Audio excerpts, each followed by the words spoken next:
am Zazubaar, and welcome to another review. Today is going to be the second part of a mini-series I'm going to be doing with two other people who are on this call. We've been doing a Doctor Who review mini-series where we've been taking a look at the individual seasons of the new series of Doctor Who, and today we're going to be talking about Season 2. Now, joining me as they did last time, I have SYDPART2 Hello. and Deadpoolzilla. Hey guys. All right, guys. So let's just jump right into this without dressing it up in any way. So season 2 of Doctor Who, Eccleston has had his run, and now it's time for kind of the definitive Doctor of the new series to come in and really, I think he's the one who really made the show popular kind of worldwide. And that would of course be David Tennant. So, what do you guys think of David Tennant's Doctor? Oh, fantastic. Still my favorite Doctor. He is my Doctor. Yeah, As the saying same. goes. Yeah, same for me. And I did a while back a list with Duke Loops 1983 on our top 11 doctors, and our number. We had a lot of the same number of doctors, but our mutual favorite was Tennant because he was the one who got us into the show, and I think he really is a fan of the series in of itself, and you really do see it in his performance. But having said that, Series 2, oh boy, Series 2. Well, we'll get into our feelings on the episodes themselves, but in terms of Tennant's performance, as I said last time, Eccleston is my favorite, but Tennant, it's hard to say whether or not I like them equally as much, but I love Tennant's performance. He is fantastic. What he brings to the Doctor is this really great, amazing sense of humor, all this great charisma that really draws you into his character. But also he really manages to balance out.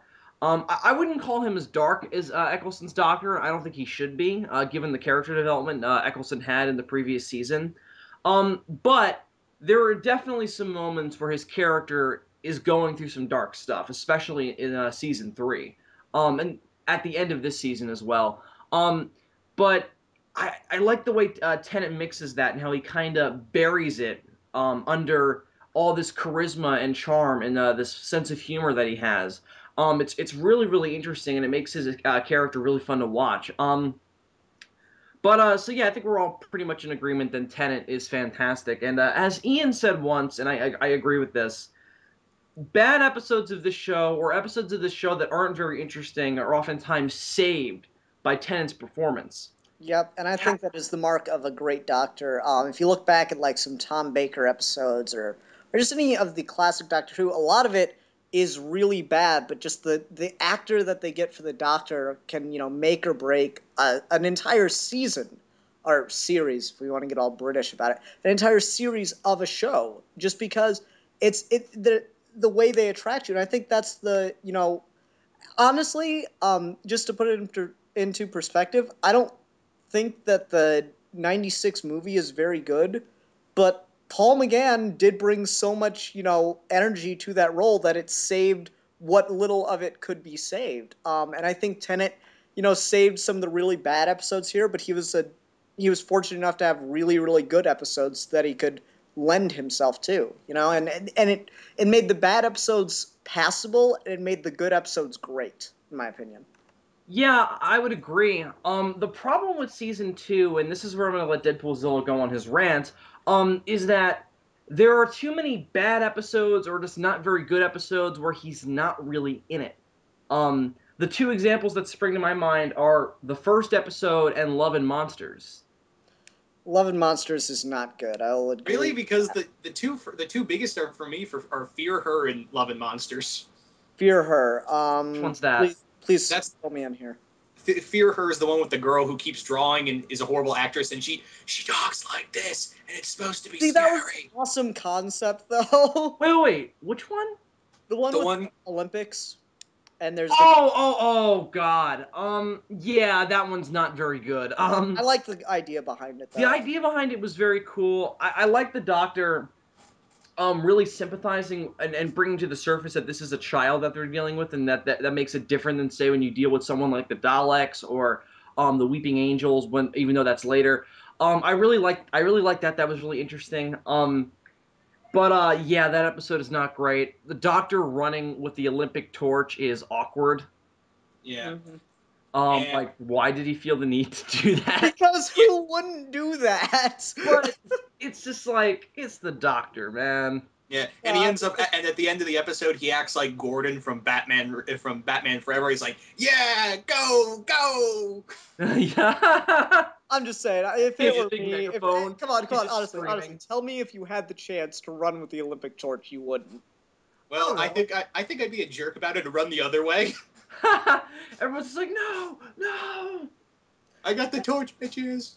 I don't know, but I like, would just pick it up, light a cigarette with it, and then put it back down. what about the reintroduction of the Cybermen? I really enjoyed that. Okay, that one. Okay, here's the thing. Let me talk about this one, the two-part Cybermen one. I have problems with it, but I don't think it's a totally bad episode. I can tolerate some parts. Okay, the first part with the guy, the head of Cybus Industries, he is acting way too hard to be a bad guy. Like when he says, "How could you tell anyone from beyond the grave?" I'm like, Fair enough. Yeah, you said cheesy that. villain. Fair enough. And here's the other thing. Here's the other thing, is that a lot of the other points, like when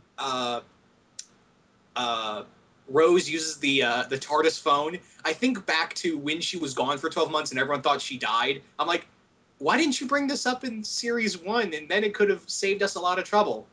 What do you mean? Like when she uses a phone that's inside the TARDIS to call Mickey and her mom, and it's like, hang on, couldn't you have done this in series 1 and not gone No, through but that whole? she did. She did call. Well, she had her cell phone in series 1. Yeah, she called her mom, and when she was at the end of the world, it didn't change the fact that he miscalculated, and they just Well, went back at the wrong time. Yeah, the problem with that whole incident was that the Doctor expected to pop up like 12 hours after she had disappeared, so I don't think she would have felt the need to fill in the gap with phone calls. I get your point. It definitely using that as a way to fill in time where she was supposedly gone for 12 months would have been effective, but still, But she didn't know that was going to happen, so precisely, yeah. Yeah. Okay. But that's one's debatable. But the other one I have, and it's the title itself of the two-part Cyberman story, is when you say the rise of the Cybermen and you build up and you don't see them till the last 10 minutes of the episode. I'm like, you lose the mystery when we know it's the Cybermen the whole time. I don't think it should have been in the title. I'll agree with you on that. Yeah, I think they should.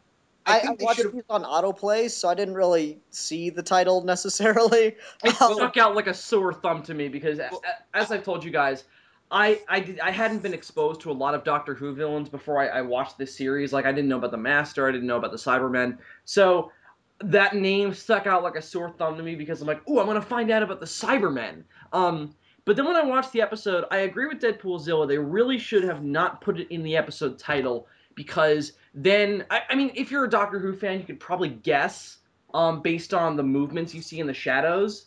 But for someone like me who didn't know that much about it, I probably wouldn't have guessed it.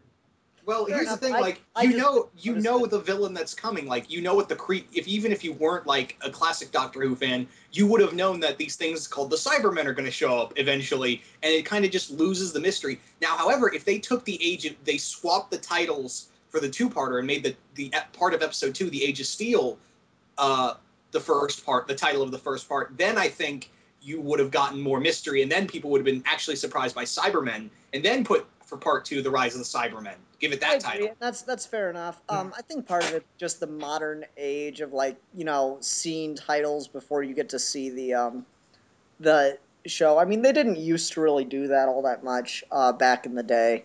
No, not at all. But still, I mean, it's a fair complaint. It's just it's not something I noticed, so I was genuinely surprised by it. I wasn't. I also think it fits better because the first part is about the modern technology of this parallel universe being the thing that causes the rise of the Cybermen, and then the second part is more about the Cybermen usurping Cybus Industries, and then proceeding to try and turn the world into just a world of Cybermen. So I think that flip would have worked. That being said, I do really enjoy that two-parter. What annoys me about it is the thing that annoys me about most of season 2, and that's Mickey. I'm not the biggest Mickey fan. He annoys me. You just don't like when the companion has a boyfriend, I think. Well, I like Rory Okay. drastically more than I like Mickey. Yeah, I was about to say you will like Rory when you get through series 5 and 6. Trust me. I've already seen quite a bit of him. I do prefer Rory drastically, but Well, no, it's just when we watched what was it, 11th Hour, and I told you Rory was in the rest of the series with Amy. Pretty much, you were like, no. well, I'll admit I do get annoyed when they do introduce the boyfriends because they kind of it messes with the dynamic, and that can be interesting. I think it's more interesting with Rory because they draw attention to it. Well, like Bill, I don't. I think I get what you're saying, but I just don't know if it's a valid complaint because I mean, what since Ian with the first Doctor, there's been usually two companions, one male and one female. Um, Well, I wouldn't know that, so. well, no, and I didn't either. I'm just saying, like historically, your complaint doesn't work if you're saying it ruins the dynamic because it throws it off from other. Oh, fair. No, fair enough. But my point is mainly that with Mickey, well, they have Jack Harkness at the end of series 1, and it didn't bother me there. The Well, thing that's is, because he was more interested in the Doctor than Rose. yeah, but it's not the relationship that bothers me so much. It's um the fact that Mickey kind of gets in the way. I think like Oh yeah. whenever Rose and the Doctor are trying to do something and Mickey doesn't understand it, he just doesn't shut up. He's just like, oh, I don't get this. I don't get this. Um, but I don't find it charming. I find it annoying. But it doesn't bother me excuse me. It doesn't bother me as much with Rory later on. I'll say that. But with Mickey, he does annoy me. But in terms of Age of Steel and the Rise of the Cybermen, I like the idea of him having this conflict of, and Rose has this too, where there's stuff in this parallel universe that they miss from the normal universe. Mickey's grandmother and Rose's father. Um, I Can I found just I say found one that thing very real fast interesting. before we Bill? Can I just say one thing in defense of Mickey? Yeah. Go ahead. All right. Um, It gives Rose a little bit more character development to have, because what the companions, the role they serve is to have give the Doctor a reason to explain things, just like with Batman introducing Robin gives Batman a reason to explain things. But the problem is that kind of glues your companion, your secondary character, into this perpetual state of ignorance. So by introducing another companion, there's someone else who doesn't get it, so our companion that's been with the Doctor longer term can actually catch up with what's going on. I think that's about the best justification I can give to them, but your complaints are still completely valid. Yeah, that's fair, and that's an interesting way of looking at it. yeah. I'll go ahead, But Deadpoolzilla.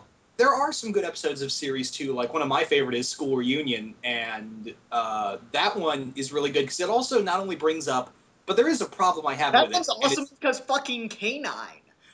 Um, Well, can I continue? yeah, sorry. I wanted to throw that. My biggest problem, and while I love this episode because it brings up the whole, the Doctor, the companions can travel with him in his world, but he can't be with them, and it's nice to. And I actually busted out laughing the first time I heard it. Is that line when Mickey says, "Oh man, the missus and the ex. Welcome to every guy's worst nightmare." That was funny. Yeah. But it was so nice to see Sarah Jane, who was the Doctor's who myself and a lot of other diehard Whovians consider the definitive companion. She traveled with the third and fourth Doctor a lot, and she was considered like the best companion of the show, and I support that. And it was so nice to see her come back, and her and Tennant's chemistry really clicked because when he said in like a few interviews that he was just so starstruck working on set with her. Yeah. And it was also because I found out later on in one of the Doctor Who confidentials is that one of the producers of the show said right before recording, it's like, oh yeah, K9's going to be in this episode. Are you cool with that, Tennant? And the producer said, and I quote, Tennant looked like he was going to kiss me. When he heard that. K9's just a badass. I don't know why they wrote him out of the show. Damn it. Well, here's the thing. Okay, let me explain that. The reason why they wrote K9 out of the show in the classic show was because the remote control and it was kind of messing up with the cameras back then, and it was messing up with the equipment, the cameras, and they have to redo shots with just him. And even Tom Baker hated that thing. He just kicked it once and it broke, and he's just like, no more K9. Actually, yeah, that's actually what happened. Are you serious? He kicked it. He nearly broke it because he got so mad that it was messing up recordings. That is hilarious. I mean, I understand the technical aspects behind it, and fair enough. As someone that's done film work before, that's totally understandable. I have removed things from the plot just because it was too difficult to film. But damn it, K-9 was such a badass. It's like affirmative. Yeah, he's And cool. now let me talk about the one big thing I hate about this episode. It's Rose again, because Rose is just like, oh yeah, I travel with the Doctor now, you don't, and That Rose was annoying. Yeah, I know. And Sarah Jane was like, she was trying to be nice. Well, what bothers me about it in retrospect is that that doesn't happen when Martha and Donna meet up in series 4. Yeah, But Martha confronted the fact that she had feelings for the Doctor up front and wasn't passively aggressively angry at Donna. You know, she wasn't No, fair enough, but it's bottling slowing. up her emotions, and that was the whole thing that annoyed me about Rose. Like I said last time, she just bottled it all up, and that's what I really didn't like about her character. Is she never confronted him about it. And Sarah Jane was never romantically interested in the Doctor. I mean, she did have feelings for him, but it was more like they were closer than brother or sister or lovers. Yeah, That's how close she felt with the Doctor. Well, wasn't there also that- a significant age gap between that version of the Doctor and her? Well, the Doctor at that point was over 700 years old. Oh, I mean actor-wise, not like character-wise. Yeah, there was that too. Tom Baker would have been what, 30-something, 40-something, and Well, he was close to. Sarah Jane, like all the companions, was early to mid-20s. Yeah, that was the other thing, and they were friends. You know, him and Elizabeth Sladen were friends on and off set. So, and you really see the chemistry there, and it works so well. Like you see, like it's almost like watching Tom Baker and Sarah Jane back together again with her and Tennant. Yeah, I really did like Tennant reaction to that. To your point though, the reason that like conflict of companions, that sounds interesting. The reason that doesn't Alliteration, we use it. Yeah, the reason that doesn't work isn't because of Rose being angry at Sarah. It's because Sarah's angry back. If she was never romantically involved with the Doctor, she shouldn't be feeling this sexual tension between the three of them. I didn't really notice that. On Sarah's part. What annoys me about it is that Rose at the latter half of season 2 really becomes very clingy to the Doctor, to the point where it's not charming anymore. Like it's charming. She said straight up, "I'm never going to leave." That was. I don't even think we've ever heard.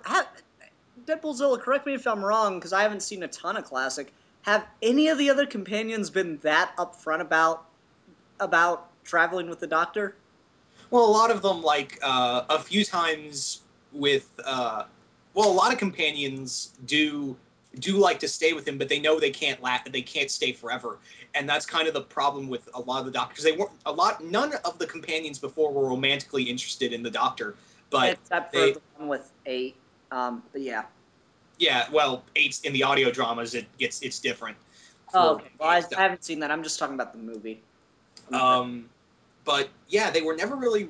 They know they can't. They're either going to die or they're going to end up leaving, because that was the big thing with a lot of the Doctor's companions, is that in the classic series, the Doctor's companions would either die or leave on their own free will. None of them were like, yeah, we'd love to do this forever, but we're not you. We can't live forever. We can't stay. We can't keep doing this, And it's kind of like growing up from that Peter Pan syndrome. So I find that very interesting. It is. It's just Rose was clingy, but it's because she couldn't separate the traveling from her feelings for the Doctor. Yeah, and it kind of bothers me that it had to be done for her later on. Like someone had to force it upon her. With season 4, but we won't get into that. It becomes almost, I'm not going to say creepy, but it becomes problematic that she is so verbal about how clingy she is to 10, and he doesn't seem to reciprocate it to the fullest effect. So it's something that bothers me. I mean, he clearly loves her, especially with the ending, but oh god, that was so sad with that. That was tragic. And again, I said this last time. the relationship between Rose and the Doctor is the thing that makes the ending sad. I got attached to that, so when Rose was trapped away from the Doctor, and that clearly hurts the Doctor, I felt for him, and I didn't cry, but I almost did. Yeah. I didn't cry in this show until I watched The End of Time. Yeah. And with the other stuff, I mean, there are some, like, as much as I bash series too, it's just, there are some good ones. Like, I think my favorite, and this is the same for you guys, is Girl in the Fireplace. Oh, yeah, for sure. That's my favorite Tennant episode, just as far as regular episodes go. Yeah. And cool fact is that before, and I'll get into this more when we get into Series 4, but before he was married to Georgia Moffat, the daughter of Peter Davison, the fifth Doctor, and she appeared in The Doctor's Daughter as the Doctor's daughter. That's such a weird thing. It's really creepy, isn't it?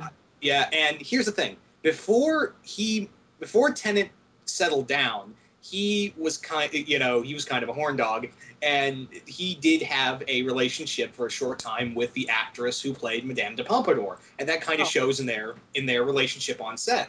Huh. That was interesting, yeah. That relationship was so tragic also, especially with the ending of that episode where he comes back again too late. Yeah. And I love the concept of what they do with it, of the Doctor pretending to be an imaginary friend in the fireplace. Really pretend. Well, in that one scene, sure, but I don't know what I talked about this in the video Bill and I did. So if you guys want like a more in-depth discussion of Girl in the Fireplace, you can go there. But what I like about that episode is it has so many broad generalizations that sure they apply to the characters in that situation alone, but they apply to the Doctor in just about every context. My favorite two lines, once again, being, what do monsters have nightmares about? Me. And that was you can't great. have the Doctor without the monsters. I love those lines because they really apply to every version of the Doctor. It's perfect. Yeah. And the other thing was, I really dig the monsters in here. I love the whole steampunk masquerade robot. I love that design. Like, even when he takes the mask off and he's so, like, I love the Doctor's expression, like, oh my god, I'm gonna, coming from a guy with two hearts, I'm gonna hate disassembling you, but that's not gonna stop me. And I just love the design of them and the idea of ass. Oh, they were very cool. Yeah. What I love about Girl in the Fireplace is it's the relationship between relationship between Tennant and Madame Pompadour, but also I like how like deep she gets into the Doctor's character. How she calls him her lone angel. I thought that was really tragic. Because the Doctor is alone. I didn't really bring up in the review, but I think what really did that is you got to realize she spent her entire life practically like every day thinking about the Doctor. Yeah. She was so obsessed with him, so she understood his character so well just from those brief interactions she had with him. Mm-hmm. And also, of course, there's that scene where they Vulcan mind meld. And the other thing was, with this episode is that it does have its horror moments, but it's a nice horror romance blend, believe it or not, and it's really nice. And Georgia is one of the best supporting characters ever. Georgia, the horse, for those who are wondering. Oh. Wait, you're not keeping the horse. I let you keep Mickey. Oh, that was so cool. Yeah. I also love when the Doctor, right when Madame Pompadour needs him, he bursts in on a white horse. I thought that was clever. Badass. Clearly the most visually iconic moment for Tennant. Yep. But yeah, the Girl in the Fireplace. I love her, the King of France. Yeah? Well, I'm the Lord of Time. Yeah. And I think we could go on and on about this episode. It's so damn good. But in terms of like other episodes that I thought were really good, and this is just a personal preference for me, is Tooth and Claw. The one with the werewolf? Yeah, the alien. I like that episode. It's not in no stretch of the word like a silent. It's no Blink or whatever. But no, I like it. It's a nice little action episode, and for what it's worth, it's pretty cool. Like, it's a nice little action horror, and I do really like it, like how the design of the werewolf, and maybe just me because I'm a werewolf person. I like the werewolf werewolves. Was great. I was very surprised. Like it looked perfect. The thing I like about this episode, Tooth and Claw, is they set up the beginning of Torchwood, and I like that the Doctor is connected to that. Yeah. Yeah. That it's And all his fault. yeah, and like I said, it's a personal preference for me, and I like how the Torchwood thing is kind of built through. And again, I like werewolves, so no Yeah. problem here. And The Torchwood thing's cool. It's just it's slightly problematic since it kind of clashes with classic Doctor Who continuity and generally just with the show's continuity before this anyway. In the new series, with the idea, I don't know. I just always kind of resist ancient or organizations being set up back in time, and they're apparently around this entire time. But hey, we got Torchwood out of it, and I do like that show as well. yeah, and Yeah. plus, actually, you know what? I want to know why you don't. Okay, I don't like the Christmas invasion. I just like the third half when we see Tennant actually do stuff, and the Sycorax are actually a cool villain. They remind me so much of like a classic, they are every sense of the word something John Pertwee would fight, the Third Yeah. Doctor. They also looked like the Predator, so that was cool. Yeah. Fair enough. At least the mask wise. Yeah, I but yeah, like they that look. episode just for the little bit of Tenet we get, but I always say I'm going to do this joke, and now I'm going to do this joke. There's just one part in this episode that just, it annoys the hell out of me. I get that Doctor Who's a sci-fi show. I get that, there are aliens, and I can accept all that, but someone wanting to be Ginger, you can't just make shit up, okay? You got to have some basis in reality. Sorry. Oh, Ian! I like that joke, damn it. That's actually really funny. He's been saving that up, folks. Yeah, He's I been mean, I saving use that for a occasionally. year. I use that occasionally. It's This just is just how sad Ian's existence is. yeah. I just wait for chances to use jokes I think of. Yes, even if it's like months and months later. Yeah, pretty much. And I it's not write this really shit down. funny. I think it's hilarious. Someone laughed. Somebody laughed. If you laughed at that joke, leave a comment and stroke Ian's ego. But yeah, I'm not crazy about the first episode because Tennant's not in it. Um, uh, Rose is fine in that episode. Jackie is annoying as always. Yeah, I do not like Jackie. There's no saving grace for Jackie. Well, actually, there is a little saving grace for Jackie at the end of the two-part finale for Series 2 when she meets Pete Tyler of Earth 2. That was cool. But yeah, there's no saving grace for her, but there's a little spark right there. No, Yeah, I mean, don't care about her even a tiny bit. well, the thing that bothers me about it is that whenever we see her with Peter, she's a fucking bitch. Just like Yeah. it doesn't seem to me like she was any better or worse with him. Like I would have found it interesting if she was kind of this hardened, middle-aged, London mother who is kind of a bitch. But before that, with her husband, she was a little bit more sweet, and she's not. Yeah, At least of that what we was see. very. I agree. That's very problematic. But in terms of series two, I think it's a mixed bag. I still enjoyed watching it. I think the biggest thing about it that drew me in was the relationship between Tennant and Rose. Just bringing to the surface that they do indeed love each other. I thought that was cool. I like seeing the Doctor show some romantic interest in someone, and the ending was just. I thought that was great. But what do you guys think about? Because usually, of what I've seen of Doctor Who, they try to do like one Cyberman episode per season, and then one like Dalek episode per season. And in this one, they combined them for the I think fans had just been thinking about this for decades, and then we finally got it on screen. Yeah. And plus, in terms of that was a cool Cybermen Daleks battle, but I feel like the whole thing that the Cybermen are considerably weaker. Because here's the thing, the Cybermen, they take over the planet easily. It was a nice little surprise, in fact, with the first half, and then we even get a bigger surprise when we find the cult of Skaro in that orb. Yeah, that was so cool because they built it up the whole episode. Glasses, that was brilliant. That was funny because he at no point does he explain why he's wearing them. But Yeah, it is the Doctor, so he just does such weird shit all the time that no one even bothers to ask anymore. yeah, I know, and he has to bring it up, and he seems kind of like, doesn't anyone want to know about my 3D glasses? Yeah, they're so nifty. Yeah, that was cool. But in terms of the reveal of the cult of Skaro, That was really, really cool. Because I did not see it coming. That was the one part of season 2 where I was legitimately surprised. Because I didn't expect the Daleks to show up, and because I thought they were all dead. Yeah, and like And this gets into my complaint with the new series, at least until Matt Smith stuff, with just seemed like every season we're seeing the last of the Daleks. Um, Well, at least they try to explain, what happened. I mean, Like, okay, they come up with the cult.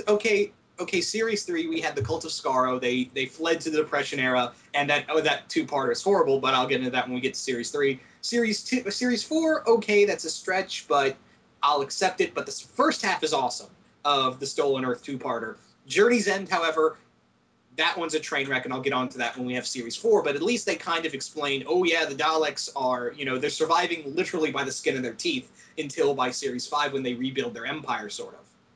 I don't know. It bugged me in the new series up until Matt Smith stuff that just it seemed like every season we were dealing with the last of the Daleks. I'm like, at a certain point there are no last Daleks. It's like, God, I'm trying to think of an apt it suffers from here. Superman syndrome for sure, Yeah, because it's always, we are the last Kryptonians. No, we are the last Kryptonians. Oh yeah, we are the last Kryptonians. maybe if you all don't try to take over the world, you can go back to Krypton and rebuild. Yeah, yeah, definitely. I would say the Daleks definitely suffer from that. But not so much here, because like they're not like the same kind of Daleks that we saw in Series 1, because they're there for a specific purpose, and they have a different objective than the normal Daleks did. I thought that was cool. Is Time Lord technology? And I love how like the Doctor was just like, what Time Lord technology? It's bigger on the Yeah. inside. Ah, that's cool. That was so cool. And then just like millions of Daleks come out and just start like fighting the Cybermen over London. Well, it's not so much fighting as it is completely decimating the Cybermen. Yeah, the Cybermen really didn't stand a chance. I don't know. I mean, they were more of a threat than humans. Well, If that yeah, says anything. but they're both robots who don't care about dying, so that's the thing. That makes them like more The able to fight. Daleks are not robots, damn it. Fair, okay, fair shit. Yeah, you're right. But they don't care about dying though. No, not at all. Um, as long as they're dying for a cause, and they were in that case. So I think that was why they didn't care. But that battle scene was epic. I like the effect it has on the rest of the series. It's not always explicitly stated, but it's always just like there was what is it called, The Battle of Canary Wharf.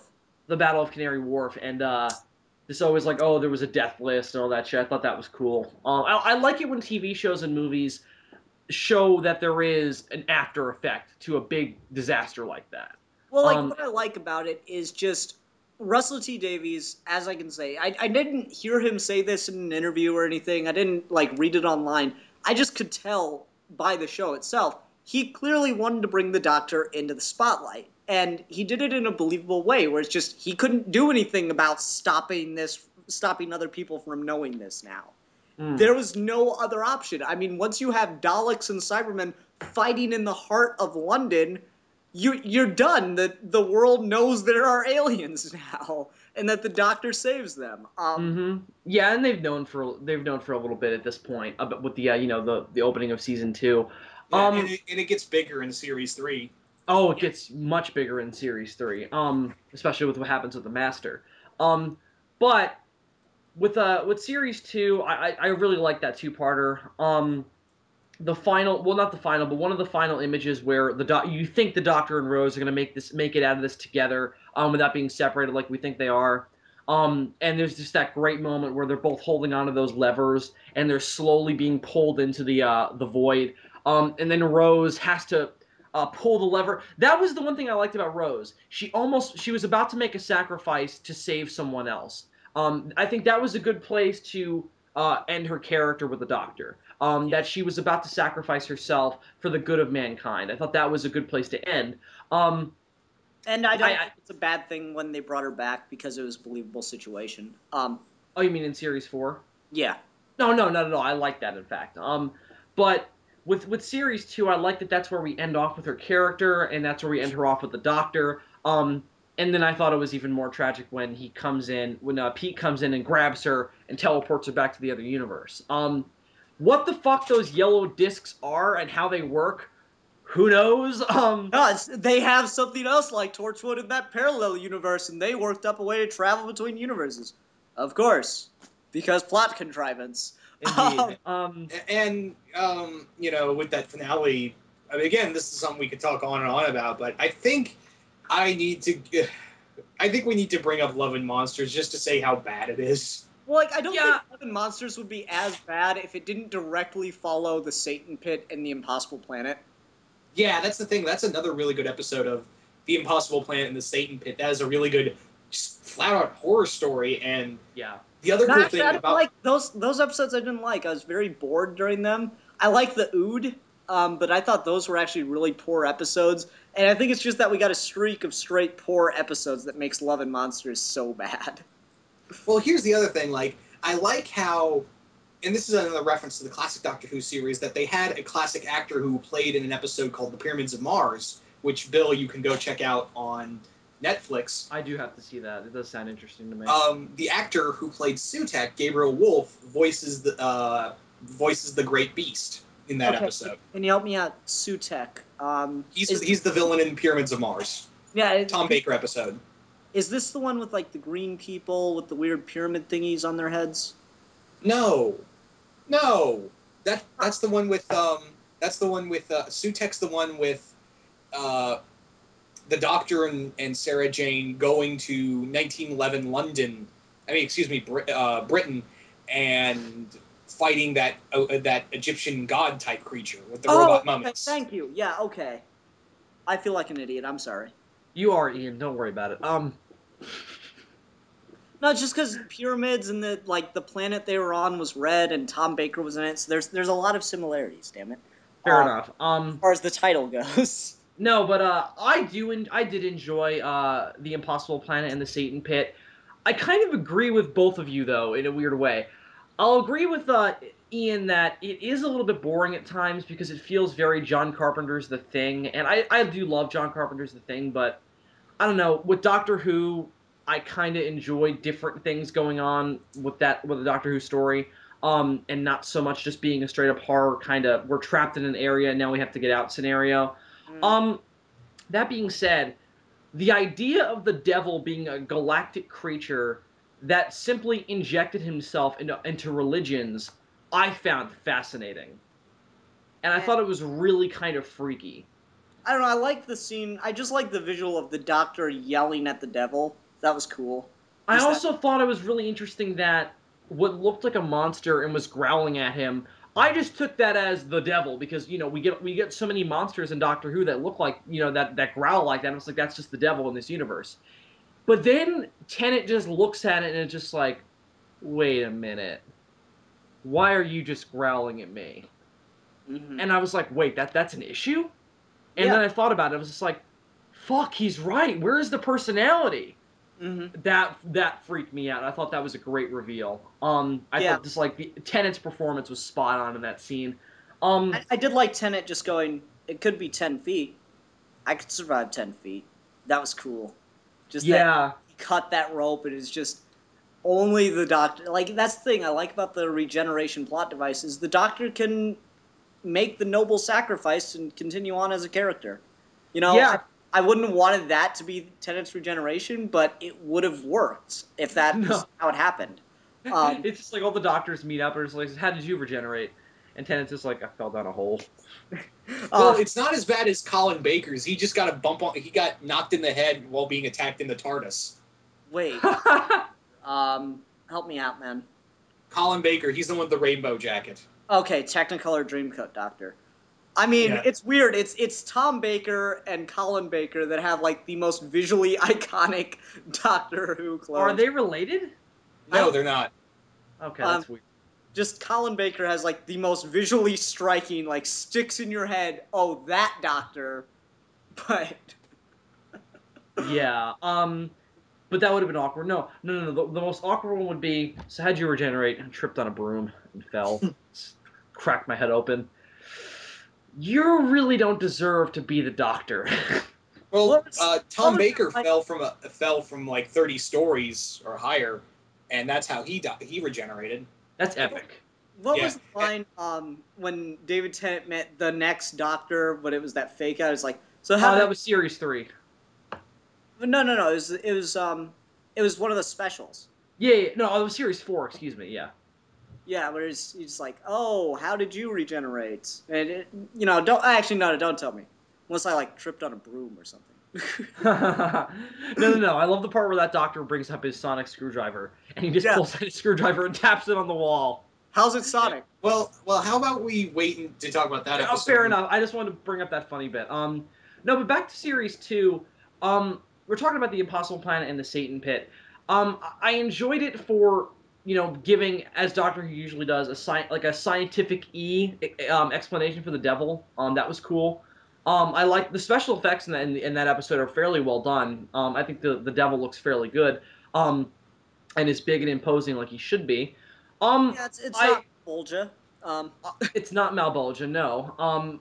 One thing though, it feels like that episode is building up to another plot point, but then it just kind of stops. Yeah, I guess kind of the Ood are the best build-up because they become a recurring alien. Well, in series 4, yes, but it feels like the devil is going to be a major factor later on, and it's he's not. The only thing he really plays into later is that he tells Rose that she's going to die. Well, and Ian just activated his sonic screwdriver. Yeah, I don't remember that part, so I have no comment. Well, there's this part where the guy who's possessed by the devil is just like, you're going to die, and she's just like, excuse me. There are some moments though where I'm just like, really, this is what we're doing. In that episode where they're climbing through the vents and they have to switch the order because they're all staring at Rose's ass. And I was like, why? Why would you even make mention of that? It's not funny, and it's not like... It doesn't play... We're being chased by monsters here, people! Really? I don't even remember that part, so it doesn't stick out to me. It bothered me. No, but to get back to Deadpoolzilla's wanting to talk about Love and Monsters... Well, not that I want to, it's that we have to bring up how bad this is. Okay, good point. Well, I also think it'd be fun. I really like the idea of Love and Monsters. Really? Are you talking about? It's all about these hipsters who want to make a ska band in the end. No, not that part about it. I just like the idea of there's a group of people that conspiracy theorists that believe in the Doctor's existence and they get together. Yeah, that was a neat idea, and I like that you got a couple Tom Baker references in that and everything. It was really cool.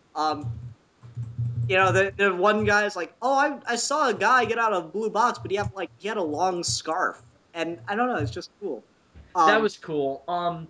I just like the idea of someone being affected by the Doctor from childhood in kind of an obsessive way, that this kid sees the Doctor in his house one night, and then just his entire life he's obsessed with him. I thought that was really kind of tragic. The problem with that episode is that you didn't really need something like the big fat green monster to come in and be the central villain of that thing. I think the whole episode should have just been these people dealing with the effect the Doctor has on them. But then it turns into this disgusting fucking villain plot. Yeah, and it's just ugly to look at, and then the weird... Alright, can we bring up the biggest problem with this? When he gets the girlfriend and she gets turned into a slab of concrete? That was fucked up. They have a sex life? Okay, here's the thing. Here's what I want to know. When they say they make it work, and this is something one of Duke's friends brought up, and he made me think about it, was, is it like because it's obviously it's going to be oral. Obviously. Is it only far as the slab of concrete, or is it like an endless void in there? Well, that's a good point. Ew, I never thought of it that way, but god damn it. Told you. God damn it, Deadpoolzilla. It's just a really weird concept. It's like I thought it'd be funny as a one-off joke, but not as the ultimate reveal of the episode. Look, and here's the other thing. Why did the Doctor turn her into concrete? He didn't turn her into concrete. That's the only way he could save her. I think she would have been better off dead. I Yeah. agree. That's one of those things where the Doctor just mercy kills somebody, I think. It would have been a mercy kill for sure. And wouldn't Oh, Elton? that's something else we have to bring up before we quit. Hang on, let me just say this. It made me like Elton less as a character, and he already kind of creeped me out, but I thought he was still kind of charming in like this nerdy and socially awkward way. But he really creeped me out at the end with the fact that he would accept that. I thought him, out of all the characters, would have been like, just let her go. Mm. But it's fucked up, man. It really. It is. It's a travesty of an episode. There's so much wrong with it, and like some people, there's a weird group of people that actually really enjoy it. I don't know why. Yeah. Well, I think that I don't know. Maybe it's because I don't know. But Well, unfortunately, the Doctor just turns someone into a BJ machine at the end. That's great. yeah, that's wonderful. I do like the line though where he has the sonic screwdriver down on that slab of concrete, and he's just like, if I just reverse the molecular polarity. Wait a minute, Elton, fetch a spade. That was funny. I don't know. Like, all right, there was something kind of interesting about this episode, tracking down the Doctor through one of the assistants. I thought, how'd you like the whole espionage idea with the guy like getting close to Jackie? That was bizarre. Um, it wasn't terrible, but I also don't buy that the Doctor would take Rose back home just because she heard about this. I Um, do. I don't know. It seemed like a major contrivance just to get the Doctor to show up when the monster is about to kill Elton. No, I could buy that she's like Rose is very angry that someone just began a relationship with her mother and dropped it just to get to her and the Doctor. I don't know. I could buy that. I don't know. It felt weird to me. That whole episode feels weird to me. I know, but also the Doctor to me wouldn't seem like, because if he did reveal that he was just trying to get to the Doctor for specifically through Jackie, that would have been like the Doctor would have been like, wait, what? We gotta go back and investigate this because that's fucked up.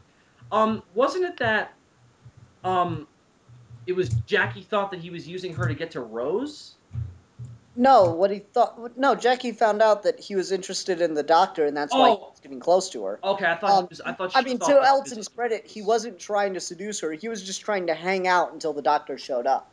And Right. Jackie misread the signals, which I mean, it makes sense. Yeah, Uh, and that also made me I don't know, that also made Elton seem more creepy to me. well, I mean, that wasn't Elton's fault. He was, Elton had genuinely good intentions through the majority of this. Yeah.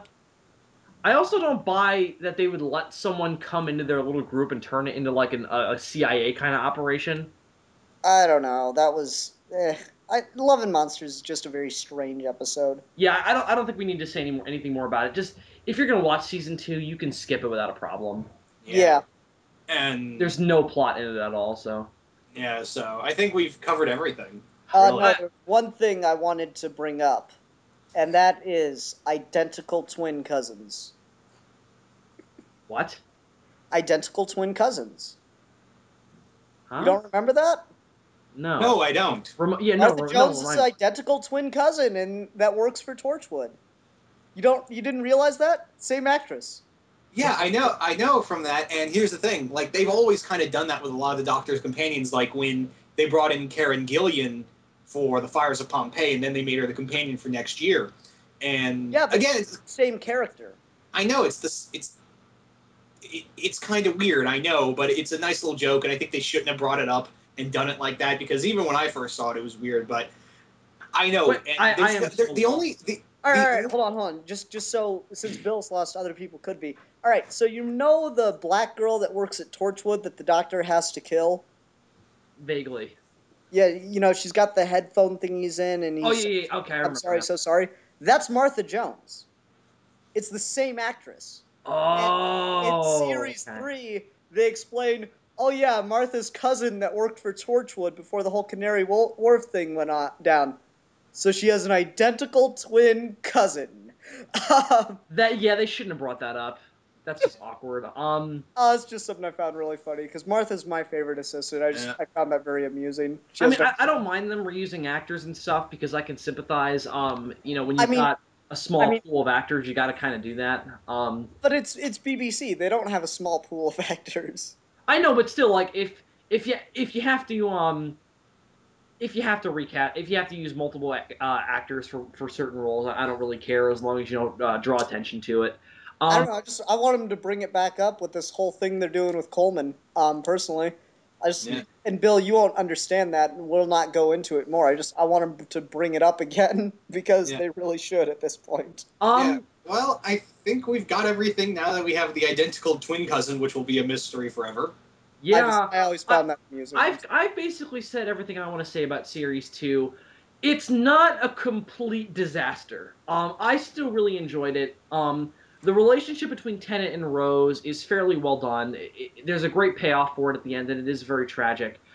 There are a lot of moments where Rose comes off as a terrible, creepy human being. But whatever. I mean, it's not negligible, but it doesn't ruin it for me. The problem with Series 2 is that there's a lot of duds. And I think there's more duds than there are great episodes. Yeah. And Tennant really hits his. I mean, Tennant is good in here, but he really hits his stride in Series 3. Oh, he owns it in Series 3. In Series 2, though, he is very fun to watch, and there's never a moment acting-wise where I'm like, really, Tennant? That's not good. I thought throughout the entire thing he was perfect and spot on. But me, I'm just going to say this much. I think the girl in the fireplace saves the entire season. Oh, yeah. I think we're all in agreement that that's the best episode. I do really enjoy I enjoy the finale, even though it is problematic in some regards. I still enjoy it. I'm trying to think of like one more I can point to that's not the girl in the fireplace or the finale that I really enjoyed. School Reunion's good too. School Reunion is definitely very good too, especially the relationship between Sarah Jane and Rose. Especially the part where she's like, "When he does leave you, call me." Yeah. That was great. But yeah, as opposed to those episodes, a lot of season 2 is basically a dud. But aside from that, you're gonna have to work your way through it because there's a lot of plot that happens in it for the rest of the series. So you're gonna have to watch it anyway. So there are some shining moments, rest assured. So I think that's all we have to say about Series 2. Thank you very much to you guys for joining me for this review. This has been a lot of fun. But next time, we will be getting into Series 3, where there's no Rose, but there is Martha Jones. So thank you very much for watching. I'm Zazubaar. I'm Deadpoolzilla. And I am SYDPART2. And we'll see you later. And we'll see you later on in the TARDIS. Stupid premature Sonic. I know, seriously, Ian, you screwed it up. Anyway, thank you very much for watching, guys. See you later.